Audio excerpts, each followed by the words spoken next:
The Theater Company of Lafayette presents Treasure Island by Robert Louis Stevenson, directed by Madge Montgomery. Today's episode, Land Ho!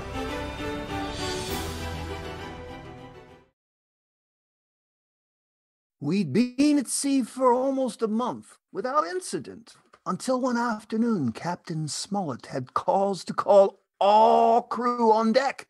Mr. Arrow, the mate, had found a pistol on one of the sailors. All right. Stand quiet, you salty dogs.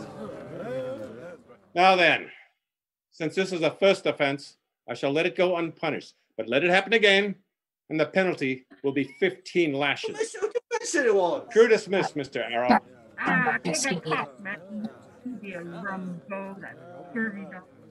If one man was guilty of having a pistol, I was no less so. But I had a friend to turn to in Long John Silver. So I'll have to turn in my pistol too, won't I? Peely! Make them walk the plank! Make them walk the plank! Here now, here. It'd go hard with Long John if you was to turn it in now. But why? Pieces of eight! Pieces of eight! Well, he's a captain with a suspicious turn of mind, and here I am handing out firearms to an able-bodied seaman like yourself. Pieces of eight! Pieces of eight! I do no harm with it. Would you keep it out of sight? Oh, yes, always. Make them walk the plank! Make them walk the plank! And you ain't given to no rum drinking neither, are you? Oh, no, sir. No quarrelsome neither. Says my advice, Jim Hawkins, is keep the pistol and no harm to nobody. Whatever you say, I'll do it. Oh, that's a good boy. Oh, 15 lashes just because I won't protect myself. The best. It's time you learn, George Mary, just who is captain and who gives the orders. Oh, captain it was. A captain wouldn't have the might around sticking his nose in the forecastle business. You lay a finger on Mr. Arrow and you'll answer to me, George. Personally. Mr. Arrow be a friend of Long John Silver, and I plans to take care of him. Be that clear to you, mates? What a way to run a rig. Up and down. How dare you, John? Even before Mr. Arrow, I guess. It was you and me worth our salt, matey. Think out of a way to sweeten Mr. Arrow's disposition. Something special for his supper. A plum pudding, maybe, for a cold, stormy night.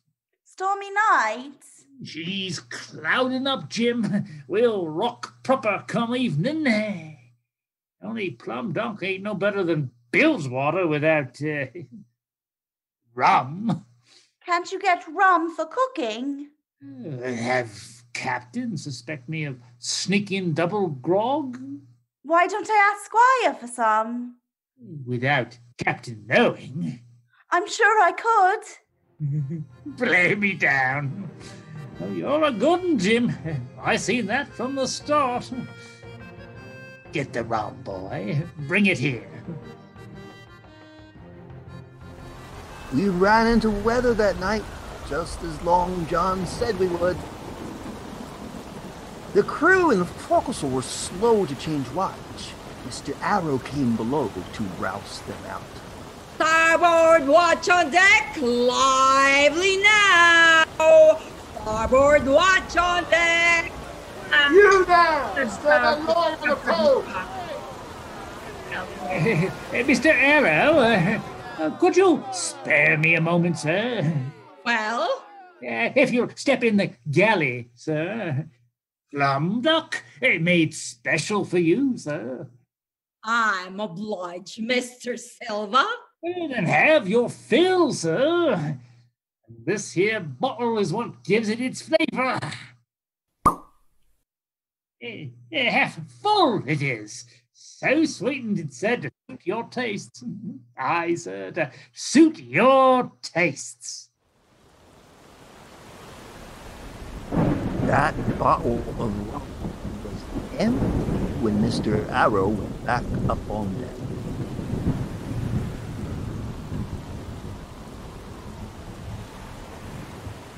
By morning, the storm was over. It was Squire Trelawney who told me the news. A tragedy, Jim. A tragedy. A great tragedy. Why, what happened? Last night, apparently, Mr. Arrow was washed overboard. The Hispaniola sailed on. And even I began to wonder if this long voyage would ever end. It was a sailor named Gray, one of the 6 recruited by Captain Smollett, who gave me cause for hope. Don't fret, boy. We'll sight land soon. The signs have come. What signs, Mr. Gray? Well, for one thing, the crew's turned quarrelsome. Then the beer's all gone. And the water kegs crawling. Sure signs, boy, of landfall. But there's still some apples left in the barrel. Well, when the last one's et, we'll sight land for sure. Then I'm going down below and eat them all. I went below to the apple barrel. It was a huge barrel. And being almost empty, I found I had to climb inside to get at the few that were remaining. A moment later, I heard voices. The crew, and among them, Long John Silver. Pieces of 8, pieces of 8. Make them walk the plank. Make them walk the plank. There, you've got something to tell us, Mr. Mary. Well, belay your thoughts. We can take the ship right now. What are we waiting for? Aye, since me and Hans joined, the only ones with the captain are Gray and Joyce and Hunter. And I say, cut their throats. And I say there'll be no killing till I gives the word. You be growing soft, John. When we was with Flint, you was all cut and rip. Oh, you thick-headed slob. Who got rid of Arrow so quiet no one suspected? Not even young Hawkins, who brought me the rum for the job. And who'll get the firearms the same way when the time comes? All we want to know is what we're waiting for. We're waiting while the first-rate seaman, Captain Smollett, sails this here bumboat to our destination. We can steer, of course, but who's to set one? Such being the case, you wait till I give the signal. Oh, eating forecastle grub while them in the cabins has meat and wine and rum? When our thirst be upon you, George Mary, bite into an apple real savage. Never mind, I'd chew one now myself. But there be the barrel, John. But you got to reach for him now. Oh, you just drop a knife on one, Mr. Hans, and plucks it out. I heard his knife slip out of the sheath. I saw the blade poised over me. But it never descended. Land ho! On deck, Mr. Gray had sighted land. I climbed, shaking from the barrel, and ran to Captain Smollett's cabin. To him, the Squire, and Dr. Livesey, I told what I had overheard. Long John Silver. I just can't believe it. I never questioned his loyalty. Captain Smollett, sir, I'm a fool. No more than I, Squire. Well, it appears there's precious few of us now. I make it 8 of us against 20 of them. Oh, but you forget Jim Hawkins, sir. 9 of us then. We have all of the firearms. Can't we surprise them? That's my plan once we get them all ashore. As I see it, They'll not make the move until we've found the treasure. Meanwhile, give them no cause for alarm. Jim, you brought us this warning. I wonder, can you do it a second time? Could you keep your ears open, Jim? Stay friends with Silver. Stay friends with him, sir? Well, can you, boy? Yes, sir. I'll stay friends with him. Good lad. Well, I best call all hands and see about an anchorage. Well, shiver me timbers. There she'd be waiting for us. All right, dead quiet. Now then, have any of you ever seen this island before? Hey, I've never seen a scrap of land in New York. I had, sir. I was cook once on a trader's water here. Do you remember the anchorage, Mr. Silver? Oh, yonder, sir. There, in that inlet. You give me a strong pull with a longboat, and I'll guide this ship in like a lamb. Very good. Stand by to drop anchor and lower the boat. Any questions? If you please, sir, could I go along with Mr. Silver? Well, Mr. Silver? I'd be happy to take him, sir. Young Hawkins could try his hand on the tiller. Permission granted. Well done, Jim. Well, what did he mean about guiding the ship? The longboat will tow us into anchorage. Silver will need most of the crew to man the oars. Those that remain aboard ship will be our prisoners. Yes, but what if they rush us first? Well, that, Squire, is a chance we'll have to take. Find Silver, Jim. Stay close to him, boy, and good luck. Yes, sir. An hour later, the longboat was in the water, pulling the Hispaniola closer and closer to the shore. Whenever I could, I looked behind to see what was going on board. The man at the tiller, Master Hawkins, keeps his eye on the shore. Yes, sir. Side belly, George! Lift your oars and drop your anchor, Captain, sir. This here's your spot.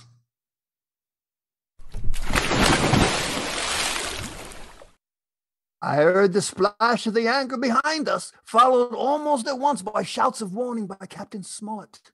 On your guard, men. They draw knives. What's he be yelling about? That fool, George Merry, didn't wait for my signal. We're in for it now, boys. Point for the shore. Turn about and come along. Surrender your men, or I'll shoot. With young Master Hawkins at my sides. Fire that musket and I'll cut his throat. Mary, you blundering squid, can you hear me? Aye, I hears you. Them shots was just a warn. But then lie low till a treaty be made, and this time follow orders. You dare to hold that boy, and I'll have you strung up. Begging your pardon, sir. I ain't finished with what I've got to say. I'll give you 1 hour to send a boat ashore with Flint's map and give yourself up to Mr. Merry. So be it if you want to see young Hawkins alive. Do what he says, Jim. We'll save you. Don't take it so hard, matey. Why, it's lucky you come along with old John here. He'd have had nothing to bargain with. Let's go with me. Why, I even puts my knife away. There now, see? Come back here, you! After him, you swabs! I jumped into the shallow water and struggled for shore. It was heavily wooded beyond the beach, but how long I could elude them, I didn't know. I could hear them crashing through the brush after me. But gradually the sounds of my pursuers grew distant. They'd gone inland. And later, a wisp of far-off smoke showed me that they were making camp. As I turned to the shore, Something sprang up at me from the bushes with the figure of a nightmare. I drew the pistol Silver had given me and... No, don't shoot. Don't. I'm poor Ben Gunn. I am. You wouldn't harm poor Ben Gunn. Out of my terror, I saw a human being, scrawny, long-haired, bearded, his bones covered with pieces of tattered canvas. He was on his knees now, imploringly. It's just me, poor old Ben Gunn, who hasn't spoke to a Christian this 5 years now. 5 years? Were you shipwrecked? Nay, mate, marooned. Tell me, that ship, would that be Flint's ship? No, Flint's dead. But I seen his men. I seen them come ashore. Some of Flint's men, but they got aboard by trick. Aye, but is there among them a man with one leg? Long John Silver, and I hate him. Oh, he's come back. I'm as good as dead. It was him has marooned me. What be your take now, young master? Well, if you could help me row a longboat, Boat? Says you. Oh, Ben Gunn's your man, says I. What might you call yourself, matey? Jim. Oh, well now, Jim. You just follow Ben Gunn. Not a sign of anyone on the beach, Squire. Not that I can see. I pray God that the boy is still alive. What about the stockade at the end of the cove? It appears empty. And without arms, I'm sure those cutthroats went inland away from the shore. Behind that stockade, we'd have a chance of rescuing young Hawkins. Precisely. We'll leave 2 men aboard. There's no way our prisoners can reach the deck. 2 men will suffice. We'll load the jolly boat with supplies and come back and forth to relieve the guard. Good. Then let's be at it. Stand by, Mr. Gray, to start the jolly boat. Ben Gunn led me to a cluster of rocks. Carefully hidden in the rocks was a tiny boat. Made it with my own hands, I did. Bamboo, Jim, and goat skins. But first, says I, we'll see if the coast be clear of all Flint's men. It was then I saw the jolly boat headed for shore. They were coming for me. I'd be safe. Coming ashore, says you. Well, what might that be, says I. There, on the ship, look at it, Jim. Men crawling out of the portholes, climbing out the deck. Oh, it was all too true. The prisoners, trapped aboard in the forecastle, were escaping through the portholes. There were a few shots. And then silence. Then, from the mainmast, I saw the skull and crossbones bones catching in the breeze. The pirates had taken over the ship. By now, our friends on the jolly boat had reached the shore and rushed for the safety of the stockade. Meanwhile, Silver had led the men on the shore back to the beach, back to the longboat, out of range of the stockade. Unmolested, they were making their way to our ship. Now that they have the ship, they have everything. Everything but the map. Map, says you? Oh, what map? Never mind. Come along, Ben. No. My friends won't harm you. If you... I promise. Captain wants to see Ben Gunn, tell him to come tonight, alone, to the top of the spyglass hill, and tell him this. them as hides can find, and them as finds can hide. In Stockade, I was welcomed as if one returned from the dead. I told them all about my meeting with Benn Gunn. And what's your opinion, lad? Do you think this creature is sane? I think so, Squire. Then why would he want you to come after dark?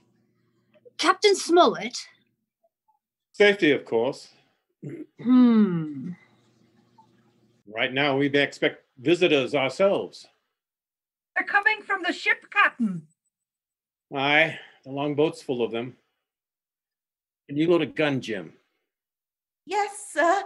I think so. Let them come, by Jove. They'll find us ready for them. It's Silver, sir, with the flag of truce. Truce, eh? Take your positions, men. I'll see what he wants. Open the gate, Mr. Gray. Aye, sir.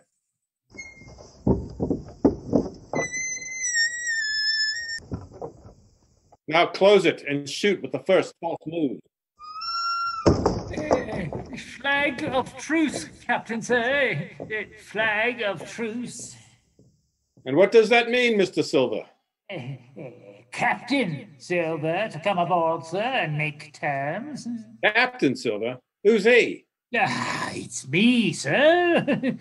Those poor lads yonder have chosen me as their captain, sir, after your desertion of the ship.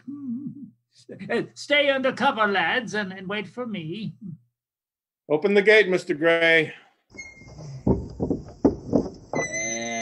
You'll have patience, Captain, sir, seeing as how I makes my way on but one pin and a crutch. Aye. Sweet, pretty place you have here, to be sure. Oh, and there's Jim. How be my little matey, eh? I've nothing to say to you. And Squire, and Doctor. Well, since the long and the short of it is this. I has the ship, I has the men, and I has the armaments. Only what I ain't got be Flint's map. So, here be my terms. You give us that there map, and you can keep your lives. We'll divide the stores, and I'll give you my affidavit to stop the first ship I seize and send it here to pick you up. Your word, Silver. Handsomer you couldn't ask for. Then here are my terms. If you come here one by one, unarmed, I'll clap you on irons and take you home to stand fair trial. Well spoken, Captain Smollett. Now, listen to me, John Silver. You can't find the treasure, you can't sail the ship, and your cowardly scum can't fight. So get out of here double quick. So be it, Captain and Squire, so be it. But before an hour's out, you'll be begging help from me. And them what die will be the lucky ones.